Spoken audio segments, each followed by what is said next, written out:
Assalamualaikum warahmatullahi wabarakatuh. Selamat siang dan salam sejahtera untuk kita semua. Baik adik-adik, pada kesempatan kali ini saya akan menyampaikan materi tentang endokrinologi reproduksi, pubertas dan siklus estrus. Di materi sebelumnya yang mungkin sudah dibahas tentang pubertas dan siklus estrus, namun saya akan lebih menekankan pada endokrinologi atau hormon karena ini menjadi dasar untuk manajemen reproduksi, termasuk ilmu reproduksi dan dasar reproduksi ini. Jadi endokrin atau hormon adalah zat organik yang diproduksi oleh sel-sel khusus dalam tubuh, dihasilkan oleh kelenjar endokrin, dirembeskan ke dalam peredaran darah karena endokrin ini tidak mempunyai saluran, jadi dirembeskan ke dalam peredaran darah dengan jumlah yang sangat kecil, jadi nanogram atau pikogram, kemudian menuju target organ, sehingga dengan adanya target organ ini dapat menstimulasi sel-sel tertentu untuk berfungsi, sehingga menyebabkan aktivitas biologis. Itu pengertian dari hormon. Jadi kata kuncinya adalah zat organik diproduksi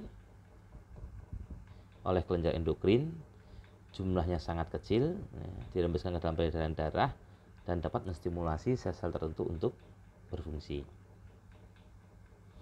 Ini bisa dilihat endokrin sinyal itu dari kelenjar endokrin dirembeskan masuk ke peredaran darah menuju target sel, target organ. Di situ ada target selnya. Jadi endokrin atau hormon itu bisa hampir serupa dengan enzim. Serupa dalam arti apa? Enzim itu bisa berfungsi kalau ada substrat. Kalau endokrin ini hormon bisa berfungsi juga kalau ada reseptornya. Ini reseptornya. Nah, ini bisa dilihat beberapa sinyal intraseluler itu kita kepada yang D, endokrin sinyal depend on endocrine cell with secret hormone, yakni endokrin sel itu atau kelenjar penghasil endokrin itu menghasilkan secret hormones into the bloodstream that distribute widely through the body. Jadi yang disekresikan dari kelenjar penghasil endokrinnya ini masuk ke dalam peredaran darah menuju target sel. Di target sel ini ada apa? Ada reseptornya. Sehingga ketika ada hormon ketemu dengan reseptor bisa menghasilkan aktivitas biologis tadi. Dan spesifik reseptor hormon reproduksi juga hormonnya adalah hormon reproduksi. Tetapi ada teori pengecualian hormon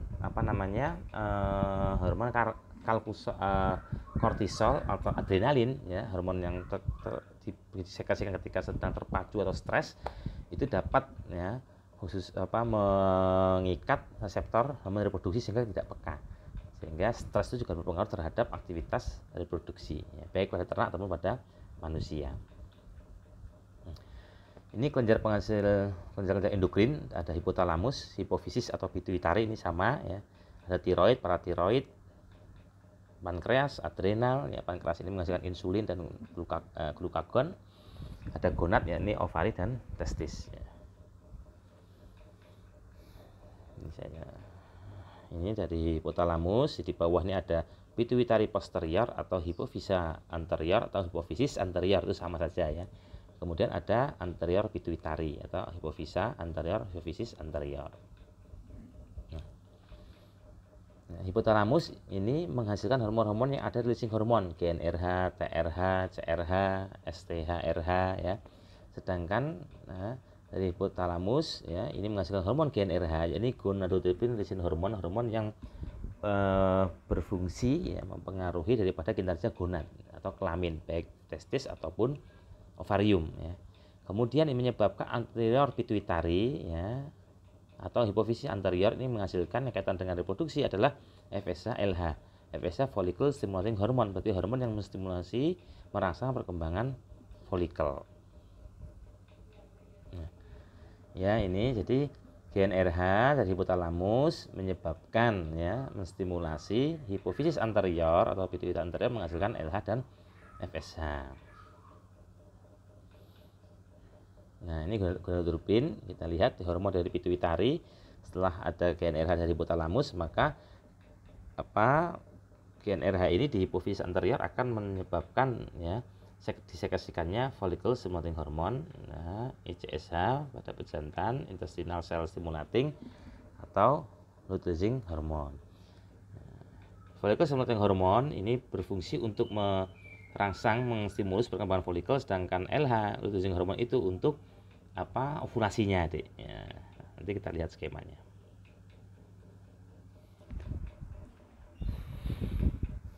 Nah, ini hormon reproduksi, ya, hipotalamus releasing LHRH, PRH, prolactin inhibiting factor, oksitosin, ya, yang disimpan di posterior pituitari. Ya. Antara pituitari, FSH, LH, dan prolaktin. Prolaktin berkaitan dengan hormon menghasilkan susu. Ini beberapa fungsinya, itu bisa dilihat. Ya. Berdasarkan tipe dan mekanisme kerja atau action hormon reproduksi terbagi menjadi dua grup, yakni hormon reproduksi primer adalah hormon yang terlibat langsung dalam segala aspek reproduksi seperti spermatogenesis, sexual behavior, ya, fertilisasi, implantasi, kebuntingan, partus atau beranak, laktasi, dan maternal behavior. Sedangkan hormon metabolik adalah hormon yang mempengaruhi reproduksi, penting untuk keadaan umum dan keadaan metabolisme tubuh, serta memungkinkan terjadinya proses reproduksi. Ya, jadi pengaruh terhadap reproduksi, tapi secara tidak langsung, ya, pertumbuhan dan perkembangan metabolisme ini kan juga berpengaruh, ya. Ketika pertumbuhan dan perkembangan tidak baik, otomatis akan mempengaruhi daripada, ya, sekresi dari kelenjar-kelenjar penghasil hormon reproduksi. Berdasarkan struktur kimia, hormon reproduksi dibagi dalam 3 kategori, yaitu protein, ya, hormon protein dan atau polipeptida. Ini dengan berat molekul 300-70.000 Dalton, mudah pecah oleh enzim. Aplikasinya tidak dapat per oral, ya. Protein itu harus per injeksi, jadi harus diinjeksikan. Nah, kemudian kalau steroid, berat molekulnya 300-400 Dalton, ya. Ini, ya, natural steroid, hormon yang natural itu tidak efektif aplikasi per oral, ya. Tapi kalau sintetiknya, ya, itu bisa menggunakan per oral atau per injeksi. Nah, asam lemak, fatty acid, ini berat molekul 400 Dalton, aplikasinya hanya menggunakan per injeksi. Ini beberapa contohnya. Contoh hormon protein, ini ada FSH, LH, prolaktin, ya, yang dihasilkan oleh hipofisis anterior, sedangkan plasenta dari ECG atau PMSG, pregnant mare serum, ya, atau HCG. Sedangkan steroidnya ini ada E2, ini estrogen, P4 ini progesteron, ya. Asam lemak PGF2 alfa. Fungsi hormon ini yang pertama, yang mengatur aktivitas tubuh antara lain pertumbuhan, pembelahan, reproduksi, memelihara lingkungan dalam tubuh, ya, adaptasi terhadap perubahan lingkungan di luar tubuh. Nah, kemudian yang penting adalah regulasinya, ya. Regulasi daripada hormon reproduksi adalah aksis, ya, hipotalamus, hipofisis, gonad, di HPG. Hipotalamus, hipofisis, gonad. Ya. Kalau pada jantan berarti hipofisis, ya, pituitari, ya, hipotalamus, ya, pituitari atau hipofisa, baru testis. Ya. Kalau betina, ya, itu organnya adalah ovarium, berarti dari hipotalamus, ya, itu menghasilkan hormon GnRH, kemudian ke pituitari, ya, anterior itu menghasilkan FSH, LH, ya, follicle stimulating hormone dan LH itu langsung berhubungan dengan ovariumnya, ya. Dan jadi regulasi seperti itu, ya, hipotalamus, hipofisis, gonad. Gonad itu apa? Kalau jantan testis, kalau betina ovarium. Kemudian yang penting juga adalah mekanisme pengaturan, ya, hormon itu adalah melalui yang paling umum adalah melalui umpan balik, ya. Umpan balik, ya, atau feedback ini ada negatif feedback, ada positif feedback. Negatif feedback adalah mekanisme di mana apabila disekresikan hormon tertentu, ya, akan menekan, ya, akan depres, ya, akan memblok sekresi hormon yang lain. Ya. Sedangkan positif feedback adalah apabila disekresikan hormon tertentu akan menyebabkan sekresi hormon yang lain. Ya.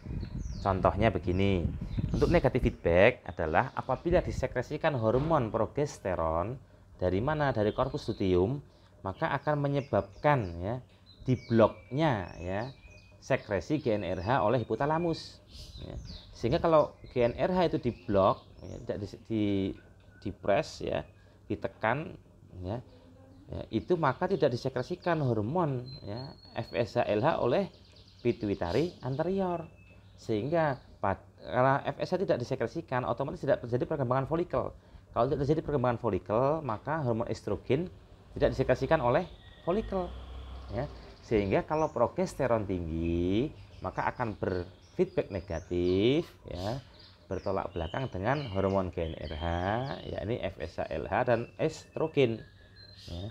Jadi kalau pada fase diestrus, medestrus dan diestrus, maka kalau kita ambil, ya, darah daripada sapi atau kambing domba, itu kalau kita analisa ketika progesteronnya tinggi karena pada fase diestrus, maka kita akan lihat estrogennya, parameter estrogen, kemudian FSH itu akan rendah, ya. Tetapi kalau positif feedback, ya, itu ketika disekresikan hormon A akan menyebabkan meningkatnya atau disekresikan hormon B, ya. Ya, contohnya begini, ketika disekresikan hormon FSH, ya, oleh hipofisis anterior, maka FSH itu akan menyebabkan perkembangan folikel. Ya, perkembangan folikel itu, maka folikel akan menghasilkan hormon estrogen. Jadi FSH dan estrogen itu feedback positif. Ya. Feedback negatif apalagi tadi kalau yang negatif, contohnya ada juga misalnya prolaktin dengan hormon GnRH. Jadi kalau pada fase menyusui pada mamalia, termasuk mamalia, ya, itu kalau disekresikan hormon prolaktin, ya, karena awal menyusui laktasi, ya, maka dibloklah, ya, GnRH, ya, sehingga GnRH tidak disekresikan, FSH-LH tidak disekresikan, tidak ada estrogen, maka, ya, ternak itu, ya, sapi ruminansia tidak mengalami estrus, ya. Sehingga kalau penyapihan terlalu lama itu menyebabkan aktivitas ovarium itu menjadi lambat atau postpartum estrusnya pasti akan mundur, ya.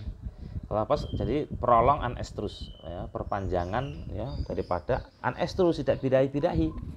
Jadi salah satu upaya untuk mempercepat aktivitas ovarium postpartus setelah beranak adalah dengan penyapihan dini.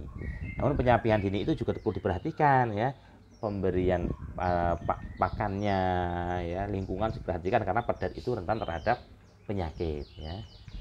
Sehingga penyapihan itu berpengaruh. Bahkan di Burden et al. 2004 itu dikatakan sama-sama disapih, ya, tetapi induk itu bisa melihat anaknya sama tidak bisa melihat anaknya itu berbeda kadar hormon, ya, GnRH-nya, ya, dan juga aktivitas ovariumnya, ya, aktivitas postpartum estrusnya akan berbeda, seperti itu. Jadi ini aksis tadi, ya, hipotalamus, kemudian pituitari, ya, ini terhadap ovarium. Kalau ini pada betina, kalau pada jantan berarti hipotalamus, pituitari, dan testis. Ya, hormonnya ini FSH, ya, ke perkembangan folikel. Nanti folikel ini akan menghasilkan, ya, estrogen E2, ya. Kemudian LH, ya. Kemudian kalau P4 dihasilkan oleh siapa? Oleh P4 ini progesteron, dihasilkan oleh korpus luteum. Ketika tidak ada pembuahan, tidak ada fertilisasi, maka kemudian pada saat diestrus periode akhir akan disekresikanlah PGF2 alfa dari lumen uterus, menyebabkan lisisnya korpus luteum, ya. Ini mekanisme feedback bisa Anda lihat, ya, dari search center, ya. Ini adalah dari hipotalamus, ya. Kemudian menghasilkan hormon GnRH, bisa Anda lihat ya, GnRH. Kemudian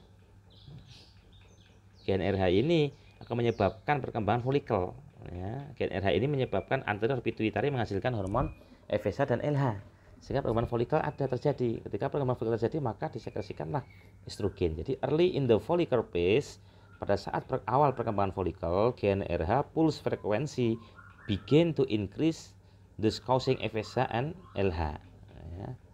Jadi ya, GnRH ini disekresikan ya, karena akan menyebabkan FSH dan LH disekresikan dari anterior pituitary. This gonadotropin stimulate the ovary to secrete the estradiol ya. Kemudian FSH LH ini menyebabkan FSH ini perkembangan folikel. Ketika perkembangan folikel terjadi, maka di sini bisa Anda lihat ya, stimulating ovary secrete the estradiol. Ovary ini mensekresikan melalui apa? Melalui folikelnya. Ya, inilah yang kemudian disebut feedback positif. Atau bisa juga seperti ini, bisa Anda lihat ya. Ini adalah ketika fase-fase ya, tahapan daripada folikel ya. Follicle recruitment, selection, dominan ya. Bisa Anda lihat awalnya FSH disekresikan dengan banyak ya. Sehingga dalam ovarium ini ya menghasilkan estrogen tapi kecil. Nah, saat selection ya, ini FSH disekresikan banyak ya. Tetapi apa Anda lihat ya, estrogen pengembangan folikel sudah pada fase selection ya, itu estrogen meningkat dibanding rekrutmen. Nah, saat dominan ya, FSH ini sudah tidak terlalu banyak ya, fungsinya, tetapi yang estrogen sudah disekresikan dengan besar, dengan jumlah yang banyak, sehingga muncul sex behavior pada saat folikel dominan ya. Dan diakhiri dengan ovulasi. Untuk bisa ovulasi diperlukan LH yang banyak. Jadi LH search, peak LH ya, nanti kita lihat grafiknya ya. Sekarang kita bicara pubertas. Pubertas adalah umur atau waktu di mana organ-organ reproduksi mulai berfungsi sehingga perkembangbiakan dapat terjadi. Nah, tapi perlu catatan, siapkah dikawinkan? Nah ini ya, tentu jawabannya adalah tidak siap untuk dikawinkan pada saat pubertas ya. Karena apa? Karena hewan betina muda yang baru dewasa memerlukan lebih banyak makanan, nutrien, energi, dan akan menderita lebih banyak stres apabila dikawinkan pada umur pubertas tersebut bila dibandingkan dengan hewan betina yang sudah dewasa tubuh, serta akan mengganggu pertumbuhan dan produktivitasnya ya. Nah, jadi kalau kita ibaratkan ya, saat pubertas itu belum layak untuk dikawinkan ya. Kenapa? Ya karena tubuh itu masih butuh untuk tumbuh ya. Sehingga di sini dikatakan pubertas itu dikawinkan ternak itu lebih pada berat badannya. Kalau sapi perah ya, atau sapi-sapi subtropis itu ketika bobotnya sudah mencapai 270 kg ya. Pubertas itu bisa terjadi di usia 11-12 bulan, itu sudah pubertas. Tapi dikawinkannya nanti saat 15 atau 18 bulan ketika sudah dicapai berat badan 270 kg ya. Sama saja misalnya ya, kalau kita lihat adik-adik kita itu ya, sekarang adik-adik SD ya, kelas 4, kelas 5 sudah menstruasi deh. Itu kalau terjadi koitus ya, perkawinan ya sudah bisa menghasilkan anak ya. Tapi apakah siap? Belum siap, organ reproduksinya belum siap, lebih-lebih ya psikologisnya sangat belum dewasa, belum matang. Nanti bingung ya, baru kelas 6 SD sudah punya anak ya, ya anaknya nangis ya, minta uang, bapak ibunya belum siap, baru kelas 6 SD ya, dilihat aja sudah tidak wangun ya, tidak pantas ya, anaknya nangis, bapak ibunya ikut nangis, dilihat duit marang ke simbahnya ya. Mau konsultasi ke spesialis kandungan aja kelas 5 SD ya tidak bangun deh ya. Pak montor sih isih mungkin belum bakoh ya, ketemu dokter mulai sakit ya, lebih tidak bagus lagi ya, tidak pantas ya begitu. Jadi pada hewan juga dibutuhkan ya, karena begini, ketika dikawinkan terlalu muda ya, nanti dia bunting deh, padahal dia butuh waktu untuk tumbuh, maka pertumbuhannya tidak akan optimum. Karena begitu dia sudah bunting, maka energi yang dikonsumsi itu ya diprioritaskan juga untuk fetusnya, perkembangan fetus. Begitu dia beranak sudah untuk laktasi lagi. Nah, sehingga biasanya sapi-sapi yang terlalu dikawinkan muda itu menjadi kunting ya, pertumbuhannya terganggu.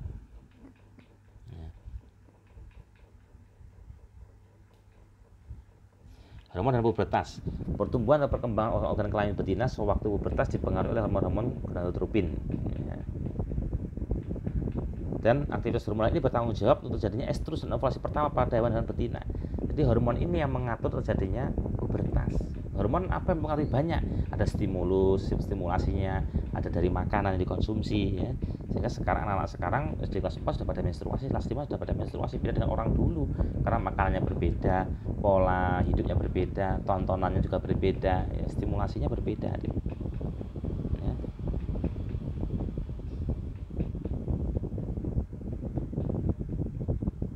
Dan di sini hasil penelitian menunjukkan bahwa injeksi GnRH gonadotropin itu pada betina bisa menyebabkan terjadinya estrus. Jadi bisa distimulus dari luar itu juga bisa. Stimulus itu bisa langsung diinjeksikan hormonnya atau bisa juga melihat rangsangan-rangsangan. Ya. Kalau pada manusia itu ini rangsangan neural tertentu dapat mempercepat timbulnya pubertas pada beberapa hewan betina. Hal ini berarti bahwa rangsangan-rangsangan neural saraf itu menyebabkan hipotalamus melepaskan faktor-faktor pelepas sehingga terjadi pelepasan gonadotropin dalam aliran darah. Kalau istilah manusia ini, ya, remaja adik-adik anak-anak itu ketika sering menonton film-film yang dewasa, maka pubertasnya menjadi lebih cepat atau disebut pubertas prekok, ya, pubertas dini. Itu karena rangsangan itu. Ya, tidak sedikit ya pemerkosaan oleh anak-anak itu karena setelah melihat film-film yang berbau pornografi, ya, sehingga kemudian dia praktekkan padahal usia masih sangat dini, ya. Si anak-anak bahkan. Nah, ini bisa dilihat saat pubertas, ya. Ini, ya, perkembangan tonik daripada hormonal itu landai, tidak ada gerakan. Jadi anak-anak itu mandi bareng aja putra putri tidak ada masalah, ya. Ya, tapi kalau begitu sudah pubertas, sudah dewasa kok mandi bareng, ya itu akan terjadi konsleting listrik, ya. Before puberty, pubertas, ya, bisa dilihat, ya. LH pulse frekuensinya. Nah, ini, ya, jumlah daripada nanogram daripada blood LH, ya, kadar luteinizing hormone pada dalam darah, ya. Bisa dilihat saat pubertas, ya, jumlahnya. Types of animal age weight-nya. Yang pada sapi 8 sampai 13, ya. Sapi Holstein 11 bulan sudah bisa masuk fase pubertas. Ya. Di luar negeri mungkin 11 bulan, 12 bulan sudah bisa dicapai bobot 270, tapi di Indonesia 15 bulan bahkan sampai 18 bulan baru dicapai bobot 270 itu, deh. Pubertas, ya, the age at which an individual reproductive organ begin function. Jadi singkatnya pubertas itu di waktu umur di mana, ya, organ reproduksi itu secara individu sudah berfungsi, sudah menghasilkan hormon. Hormonal influence on the onset of puberty. Jadi hormonal itu mempengaruhi daripada apa? Onset of pubertas, daripada awalnya pubertas. Dilihat dari apa? Occurs when gonadotropin are produced at level high enough. Jadi di mana mulai tampak, ya, atau cukup GnRH itu dihasilkan pada level yang cukup tinggi, bisa menginisiasi perkembangan folikel, terjadinya oosit maturasi karena adanya, ya, FSH, ya, GnRH, FSH menyebabkan stimulasi itu folikel tumbuh. Ketika tumbuh kan nanti akan pematangan oosit, kemudian diakhiri dengan ovulasi. Nah, hormonal influence on the onset of puberty. Initially wave of follicle growth are followed by atresia. Ini perkembangan folikel kemarin mungkin oleh Prof. Trino sudah disampaikan, ya. Gelombang folikel itu, ya, kemudian berkembang, kemudian ada 2 atau 3 gelombang, ya. Mau meningkat, atresia mengecil lagi. When the frequency and amplitude of this pulse approach adult pattern, ketika sudah cukup polanya tadi, ya, cukup dewasa matang, maka akan jadi oosit maturasi, pematangan oosit, dan diakhiri dengan ovulasi. Nah, Other factors influencing the onset of puberty itu bisa nutrisi, season, musim, neural stimuli, temperatur, genetik, dan sosial faktor. Ini sebenarnya ada animasinya, nanti kapan-kapan bisa kita tonton animasinya. Puberty in male, ya, pubertas pada pejantan, ternak jantan itu ditunjukkan dengan ereksi, first ejaculation kira-kira 50 juta spermatozoa per mililiter, dan populasi terjadinya bisa dia mengawini. Siklus estrus, ya, kejadian utama siklus estrus terbagi menjadi dua, ya, fase pertumbuhan folikel, ya, ini ada dua fase, fase proestrus dan estrus, disebut fase estrogenik fase karena di sini estrogen tinggi. Kemudian pertumbuhan korpus luteum, ini juga dua fase, estrus dan diestrus atau progestasional fase. Nah, ini Anda bisa lihat, nah, P4 ini adalah progesteron, E ini adalah estrogen. Nah, jadi day of cycle, phase of the estrus cycle ini adalah pada fase estrus, siklus estrus, the follicular phase begin because luteolysis. Ya, jadi fase folikuler ini, fase proestrus ini, ya, Anda perhatikan, ini dimulai karena apa? Luteolysis, terjadinya luteolysis. Luteolysis apa? Lisisnya korpus luteum. Menyebabkan apa? Karena nggak ada korpus luteum menghasilkan progesteron, ketika itu lisis, maka the decline of progesteron. Ya, jadi progesteron ini menurun, estrogennya mulai naik. Kenapa mulai naik? Karena terjadi feedback negatif, tidak diblok lagi, ya, GnRH. Ya. Nah, itu maka therefore gonadotropin, ya, FSH-LH are produced, tidak ada yang memblok, tidak ada yang mengunci. Sama misalkan di sini ada Dek Hasan dan Mbak Tini misalkan, ya, kalau feedback negatif itu di mana ada Hasan tidak mungkin dijumpai Tini. Ya, kalau di kampus Hasan lewat lift, Tini lebih baik lewat tangga, dan mau ketemu deh. Nah, atau ekstrimnya lagi Tini itu dikunci, digembok di kelas, jadi bisa dijumpai, ya, Hasan di mana-mana. Tapi begitu Hasannya dikunci, Tini dilepas. Ya, jadi ketika progesteron itu GnRH Cl kapsulium itu lisis, ya, oleh PGF2 alfa, maka langsung drop karena nggak ada yang menghasilkan PGF2 progesteron. Maka dilihat di sini, therefore gonadotropin FSH-LH are produced, dihasilkanlah gonadotropin, yakni FSH dan LH oleh pituitary anterior. The follicular phase is dominated by estrogen produced by ovarian follicle. Maka terjadi pergerakan folikel dan akan dominan, akan menghasilkan estrogen. Bisa dilihat estrogennya meningkat, ya. The follicular phase end of at ovulation, dan folikuler ini, fase folikuler ini diakhiri terjadinya ovulasi. Waktunya hanya singkat, ya, 1 hari.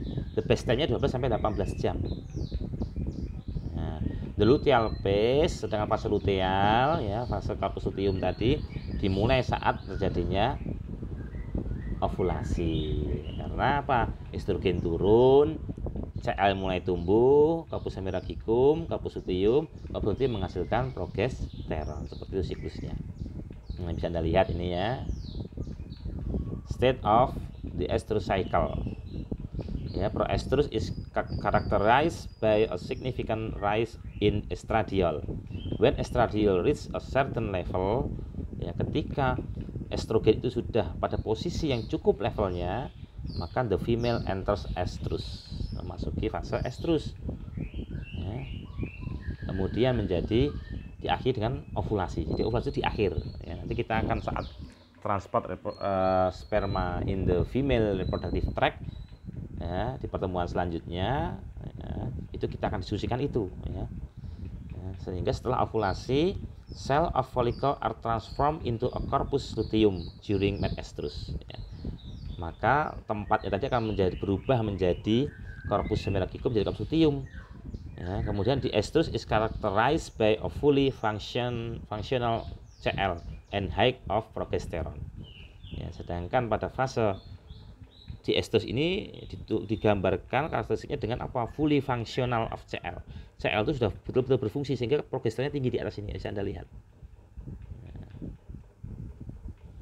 Nah, ini Anda lihat di sini proestrus, ya, kurang lebih 3 hari, 1 harinya estrus, ya, diakhiri oleh ovulasi. Anda lihat di sini yang perlu Anda perhatikan adalah hormon LH-nya, Dek. Hormon LH ya dia frekuensi naiknya pulsatil LH itu rendah deh ya. Tapi begitu ovulasi LH surge, peak LH naik sebentar kemudian ovulasi. Sehingga kalau Anda ingin menganalisa hormon LH itu harus per jam waktunya, Dek. Tidak bisa kalau estrogen progesteron kita bisa ambil per hari, Dek. Hari 1, hari 2, hari 3, hari 4 bisa, tapi kalau LH itu per jam. Sehingga diketahui karena peaknya di mana. Karena kalau nggak peak, level LH itu tidak begitu signifikan naiknya. Change in the blood plasma hormone concentration during the bovine estrous cycle. Nah, ini bisa dilihat. Nah, ini yang digambarkan ya, perkembangan follicle wave gelombang folikel yang disampaikan Prof. Trinil saya lihat slide sebelumnya ya, presentation sebelumnya itu ya. Jadi selection, recruitment tadi, selection, dominan, atresia. Nah, kalau ini gelombang kedua, jadi ada 2 gelombang ketiga di ovulasi.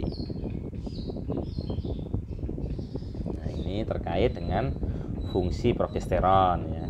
Fungsi progesteron ini akan saya jelaskan nanti saat kebuntingan. Ya, kenapa hormon progesteron itu mempunyai fungsi hormon kebuntingan ya. Itu di sini menjaga kebuntingannya ya. Ada 4 fungsi daripada progesteron, nanti akan saya sampaikan di periode selanjutnya ya. Untuk secara singkatnya, progesteron ini kenapa disebut hormon kebuntingan ya, karena dia yang pertama menyebabkan feedback negatif dengan gen RH ya, di hipotalamus ya. Kemudian gen RH dan LH FSH ini akan disuppress and estrogen cannot be produced. Estrogen tidak disekresikan ya. Dan juga progesteron ini menyebabkan exert a strong position influence of the endometrium of the uterus. Jadi 4 fungsi progesteron. Yang pertama, dia menyebabkan feedback negatif dengan gen RH. Karena kalau gen RH itu kan menyebabkan nanti ya aktivitasnya dia menjadi sex behaviornya muncul. Yang kedua menyebabkan the strong position influence on the endometrium. Dia menyebabkan posisi dari penggantung uterus endometrium itu menjadi strong, menjadi kuat. Ini kan membantu kebuntingan ya. Under the influence of progesterone, the uterine gland perform an active secretory function. Jadi di bawah pengaruh daripada progesteron ini, jadi kelenjar daripada aktivitas uterus ini menjadi berfungsi. Jadi menyebabkan aktifnya fungsi uterus ya. Kemudian progesteron inhibit the myometrium to reduce the stone. Jadi progesteron ini menghambat myometrium ini untuk berkontraksi. Nah, kontraksi ini bisa menyebabkan keguguran. Sehingga kenapa ibu-ibu yang hamil itu apalagi trimester awal diminta mengurangi kegiatan fisik. Karena kegiatan fisik itu bisa menyebabkan kontraksi. Kontraksi bisa menyebabkan keguguran. Terlebih yang kandungannya lemah. Kemudian ya, progesteron ini also promotes the alveolar development in the mammary gland. Progesteron ini menstimulasi, mempromot perkembangan kelenjar susu, kelenjar ambing untuk persiapan laktasi berikutnya. Dengan ini fungsi daripada PGF2 alfa. PGF2 alfa ini dalam fungsinya menyebabkan counter current effect, dia menyebabkan vasokonstriksi. Ketika ada disekresikan PGF2 alfa, maka ini diibaratkan vena-vena ini diikat oleh PGF2 alfa sehingga nutrisinya terhenti. Ya, itu kemudian CL itu bisa lisis. Ya, ada 2 fungsi, nanti kita bahas selanjutnya. Nah, ini proestrus, ya kemarin sudah dibahas tentunya pertumbuhan folikel, produksi estrogen, edematosis genitalis dan vulva sampai oviduct, jadi pembengkakan ya. Bengkak karena apa? Ya, karena adanya hormon estrogen. Estrogen itu menyebabkan Menyebabkan peredaran darah di organ genital di vulva itu menjadi sangat cepat sehingga menjadi bengkak, abang jadi memerah, hangat ya, vestibular hyperemic. Kemudian serviks dan vagina menghasilkan cairan serosa. Ini karena fungsi estrogen, terutama saat estrus periode kemauan untuk kawin, periode of sex desire ya, gairah seks itu muncul pada saat estrogennya tinggi, gelisah, melenguk, tidak teriak, nafsu makan berkurang, produksi susu berkurang, sekresi mukus yang berlimpah dan transparan bening ya, vulva vagina membengkak nyata dan kemerahan, siap menaiki sapi lain. Ini fase estrus. Saat setelah ovulasi pada sapi, periode perkembangan kaposidium, hormon progesteron mulai meningkat meskipun jaringan luteal belum penuh terbentuk. Mulai tegang, traktus genitalisnya menurun, ketegangan traktus genitalis menurun, sudah tidak tegang lagi ya organ reproduksi terutama serviknya. Diatus periode paling panjang pada siklus estrus sapi, periode berfungsinya corpus luteum, jadi sudah fully function of corpus luteum ya. Jadi high level of progesteronnya tinggi. Validasi akan bertahan sampai 15 atau 17 hari. Serviks ini tertutup ya. Ini kalau pada saat fase di estrus tertutup. Apa fungsi tertutup ini nanti kita bahas next week ya, atau next time ya. Next meeting. The 4 stage of the estrus cycle. Kurang lebih ya. Proestrus itu hanya 2-3 hari, estrus 1 hari, estrus ya, kurang lebih 3-4 hari. Di estrus ini yang paling lama. Ya. Hormonal of control of estrus, proestrus drop in progesterone mark in the beginning followed by small increases in FSH-LH and estradiol. Ini sama seperti yang saya gambarkan, ini bisa dibaca lagi nanti. Phase of estrus cycle, proestrus ya, estrus 1 day, estrus 2 until 4 days ya, di estrus 5 until 16 days ya, proestrus ini hari ke-17 sampai hari ke-21. Rapid follicle growth. Nah, ini hormonal control of ovarian follicle. Ini bisa dijelaskan lebih detail atau nanti saat diskusi atau saat Zoom meeting nanti saya jelaskan lebih lanjut ya. Itu cycle, the internal between the period of the receptivity in the female.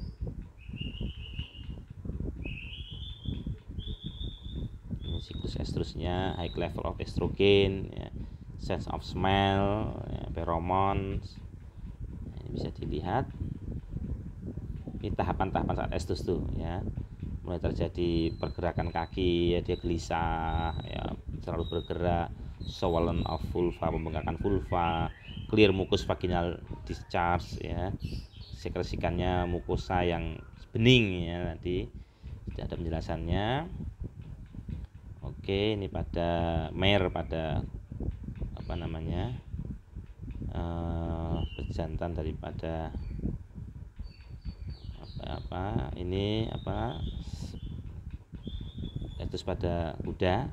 Ini association of horse ya, dia mulai mengendus-endus, kemudian ereksi ya, mating ya, perkawinan. In the show pada babi ini restlessness, slow of vulva, red vulva. Nah, ini bisa kita lihat membengkak, memerah. Buffalo. Nah, feromon ini bisa disium dari jarak yang cukup jauh ini. Sign of estrus. Oke. Sekian dan